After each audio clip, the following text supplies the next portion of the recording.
Another thing that seems to be difficult to defend against, Dave, is in swinging corners if you're Manchester United, isn't it, right? I mean, the technique that was involved again for this corner was clearly something that Wolves had worked on and took notes from Spurs the previous week. Different goalkeeper this time as well, been caught out. How are United letting this happen defensively?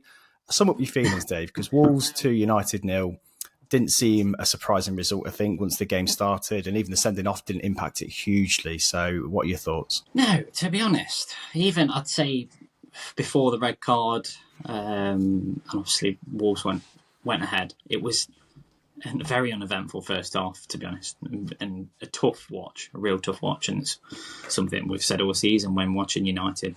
No real urgency from them, the lack of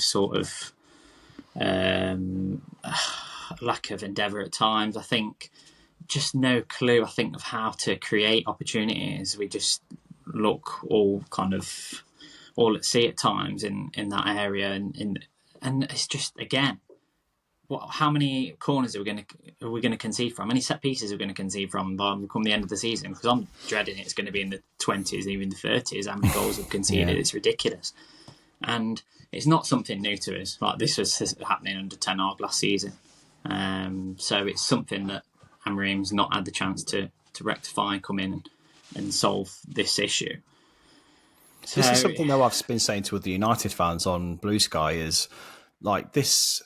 You say that it takes time, but like Vitor Pereira's come in and he's won 2 on the bounce with Wolves. So, like, what's the reason? What's the excuse? I know it's a big rebuild job at United, but tactically, surely he needs to try and be less stubborn, Amorim, and go, I haven't got the players to do what I want to do right now.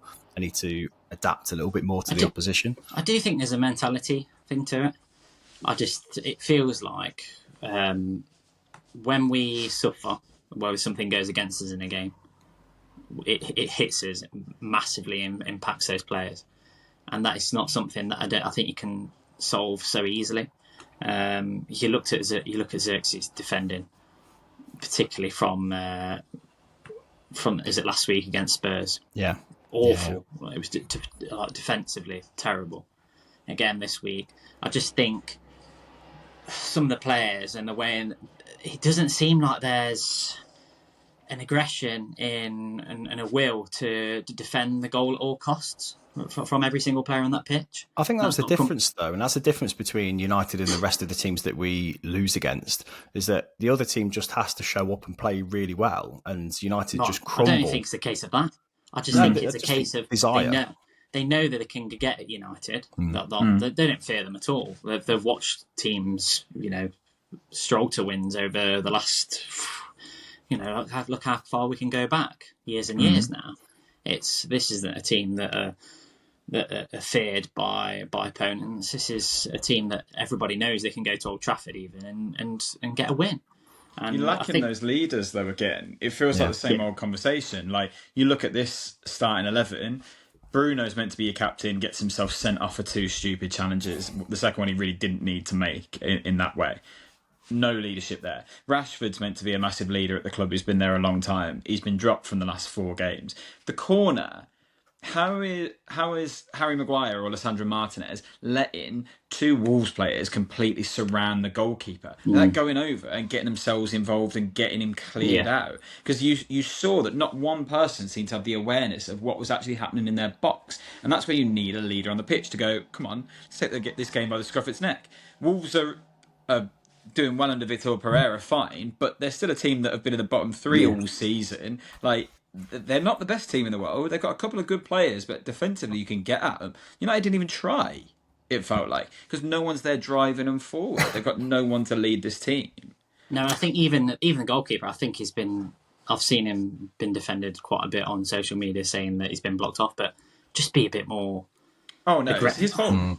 I think you've got to push them out of the way. But it's happening all the time, defensively and from the attacking team in the box. And I think referees have definitely been a bit more lenient, I feel, in the penalty area when set pieces are being taken.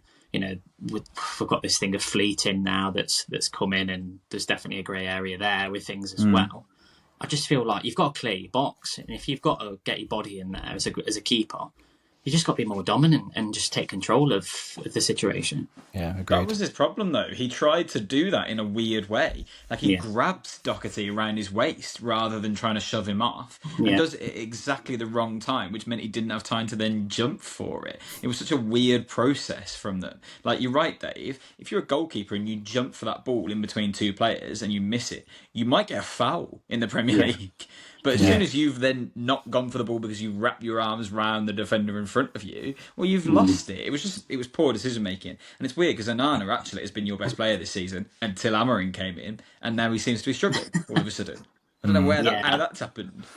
I don't know where Amorim kind of goes from here now, really, with his setup and whether he persists, but I think he's learning a lot about the squad and some of the players in the squad. I think he kind of knows who he wants to get rid of now. And I think that's the only kind of silver lining for me, is that this is an experiment in seeing who we can rely on and who's got the desire and who's got the ability, who's past it. I think there's a lot of players that fall into that category of being either past it or not good enough. This mess that's ongoing, this is down to the hierarchy. That you can't put it down to anyone else but who's at the very top of the tree. Dave, we look at our podcast from 3 years ago and we're saying the same thing. No, but this aren't we?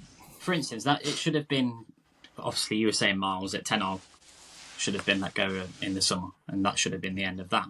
Now, obviously, Amorim's looking to kind of instill this new system and this new way of playing in the very middle of a season, and you can't help but feel sorry for him, and it's all down to the indecision from the top, really.